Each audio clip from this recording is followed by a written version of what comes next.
Alright guys, today we're going to start with a new lesson about graphing rational functions. So our new unit is about rational functions. This is section 8-3, and it's called reciprocal functions, but really it's just transformations of the rational parent function. Alright, so transformations you're very familiar with. We've done that with every other function we've covered so far. So that part should hopefully go pretty smoothly. The only new part is what does this graph look like, and it's quite a bit different than some of our other graphs.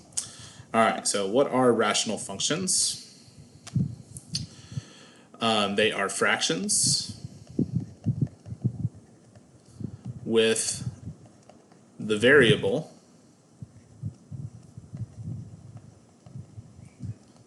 in the denominator.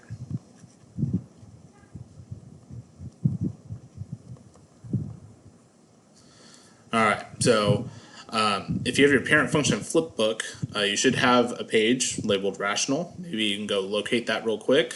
Unpause the video when you get back. I'm going to pull it up on the screen here so you can, if you don't have this page filled in, you can fill it in for yourself. So this is what the rational parent function looks like. We're going to be focusing on the one on the left mostly. We'll get into the one on the right a little later. But the parent function is 1 over x. So there's that x in the denominator, and it has two separate curves. This graph is not continuous for all real numbers. So the domain, you can see that 0 is being excluded from the domain. All right, it's got this boundary line on the y-axis there. It also has this boundary line on the x-axis right here. All right, so for the range, 0 is also excluded from the range. All right, so rational parent function, y equals 1 over x. All right, looks like this. You'll need some graph paper for today's lesson, so if you need to go grab some, just pause the video real quick and come back and you can graph this. All right, and you see that I've labeled these boundary lines with a couple of dotted lines. All right, so I said, what the heck are these? These are special, they have a name. They're going to be a big deal. People want you to be able to find these things. These are called asymptotes. So these are boundary lines that the graph cannot cross or touch. So they'll get really, really, really close to those lines, but they won't cross them and they won't touch them. All right, so asymptotes. We'll be talking a lot about those. All right, another way to write the domain and range, a little easier than that interval notation I showed you on the flip book, would be to just simply write what is x not allowed to be. And x is allowed to be all real numbers except for 0. So we could just simply say x cannot equal 0. And that would be good because that implies that x is allowed to be anything else. And then the range would be the same way, bottom to top. So we can go from negative infinity, no 0, up to positive infinity. So we just say y cannot equal 0. Alright, so that's the parent function. Like all other parent functions, you should memorize this one.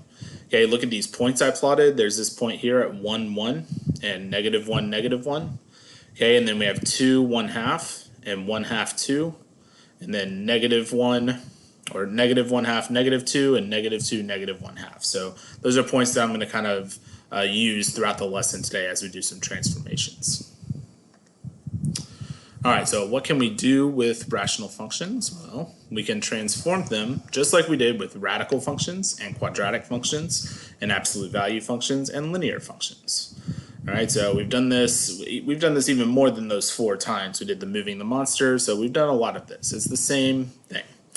Alright, so first question, we have our parent function here, so I'm going to ask you to draw a lot of graphs today. So if you redraw this graph, alright, my first question is, what if I add something to the function? What happens? Okay, so we start with our parent function, and I just said, what if we add a number? So plus 3. Alright, what's going to happen to that graph? Well, if you remember, this is basically saying f of x plus 3 outside the parentheses. Alright, so if we add something outside the parentheses, that's going to be a vertical shift. And it's going to shift up or down, and positive makes it go up, negative makes it go down. So this is going to shift the graph up 3 units. Alright, so the vertical asymptote is not going to change at all. So I'm just going to draw right over the top of that.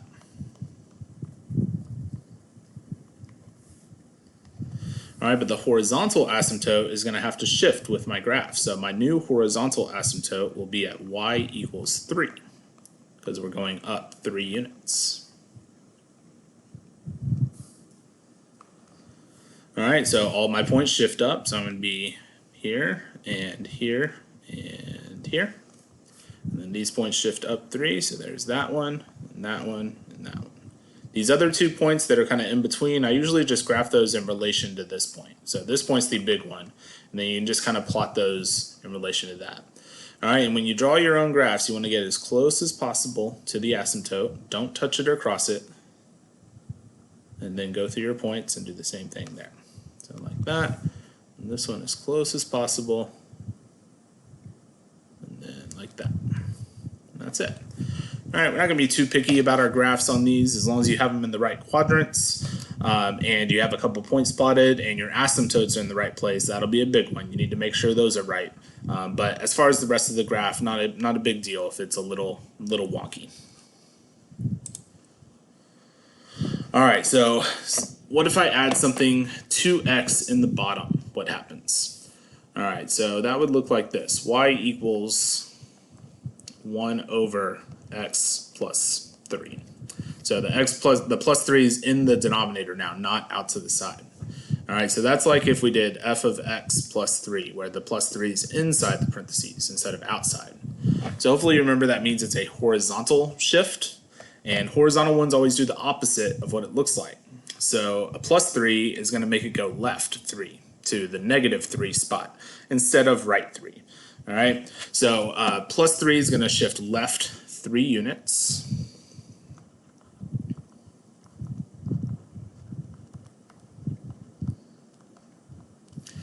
All right, so this time my horizontal asymptote is going to stay the same because we can't shift a horizontal line left or right because it's going infinitely in both directions. But the vertical asymptote is going to shift 1, 2, 3 units to the left. And along with that, my point. So 1, 2, 3. Then again, I'm just graphing these other two kind of in relation to that first one. Okay, this one, 1, 2, 3. And so here and there. Get as close to the asymptote as possible. And we get as close to the asymptote as possible and draw it in like that. All right, and I forgot to do this on the last one, so I'll go back. But let's talk about domain and range. Okay, so remember the parent function, it's x cannot equal 0 and y cannot equal 0. All right, so now it's always based on where the asymptotes are. That's what tells you what your domain and range is. It's all real numbers except for the spot where that asymptote is. So for our domain this time, x cannot equal negative 3, because that's where our asymptote is. And if you think about this, if we plugged in negative 3 to our fraction over here, we would get 1 over negative 3 plus 3. Well, negative 3 plus 3 is 0. And what's the one number you're not allowed to divide by? 0. So that's why that asymptote's there. That's why that is excluded from our domain. The horizontal asymptote stayed the same, so it's going to be the same as the parent function. Y cannot equal 0. If we go back to our last problem and do the same thing, this one it'll be the domain that's the same because our vertical asymptote's in the same spot. X cannot equal 0. But this time our y cannot equal, and it's the one that moved to 3. So it'll be y cannot equal positive 3. All right, draw yourself another graph, same parent function. All right, what if I change the number on top? What happens? All right, so this will be like y equals 2 over x. All right, this is like if I multiplied the function by something in front. All right, so depending on what that number is, it could be either a vertical stretch or a vertical compression.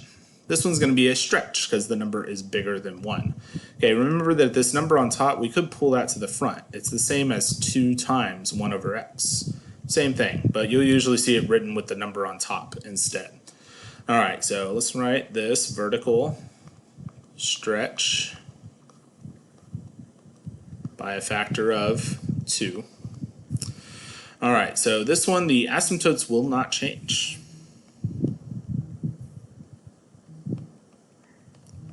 Because we're not shifting left or right or up and down. all we're doing is multiplying the y values by 2. All right, that's how you do a vertical stretch. So if I take my y value here, multiply it by 2, I get 2. X value stays the same. This y value is 2 times 2 is now 4. This y value was a half times 2 is now 1. All right, so we end up with a graph like this. Remember, get as close as you can to the asymptotes without touching or crossing. All right, so multiply by 2, we get -2. This one becomes -4. This one becomes -1. And we get a graph like this.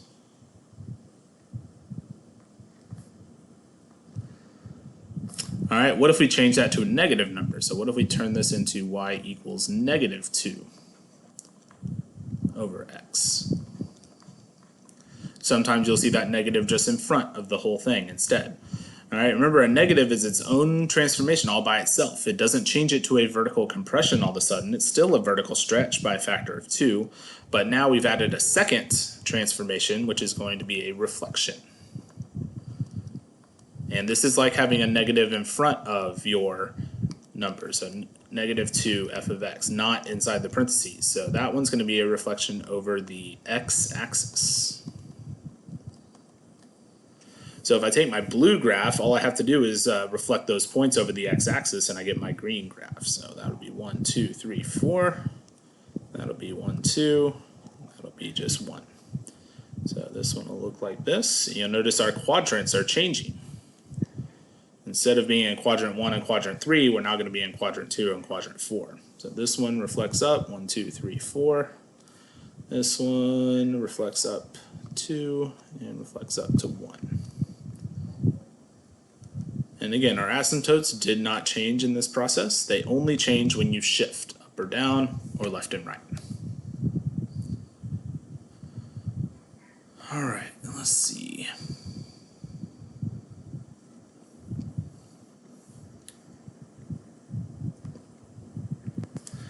All right, last thing that we can do is put a number in front of x in the denominator. And I'm going to handle this a little differently than maybe I normally do. So y equals 1 over 3x, something like that. Okay, and so what you can actually do here is split off that fraction into the front. So I'm going to rewrite this as 1/3 times 1 over x.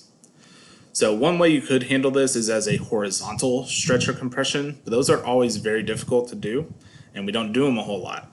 So instead of doing a horizontal stretch or compression, let's just split it off and treat it as a vertical stretch or compression.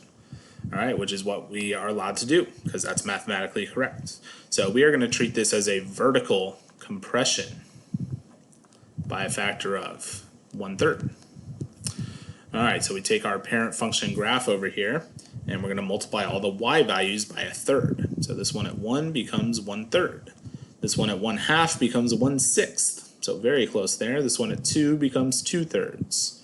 So just compressing everything down into that little space there.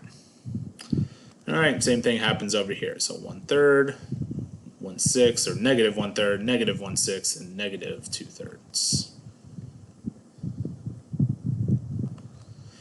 All right, and then what if we change that to a negative number? So y equals -1 over 3x, which again can be rewritten as -1/3 times 1 over x.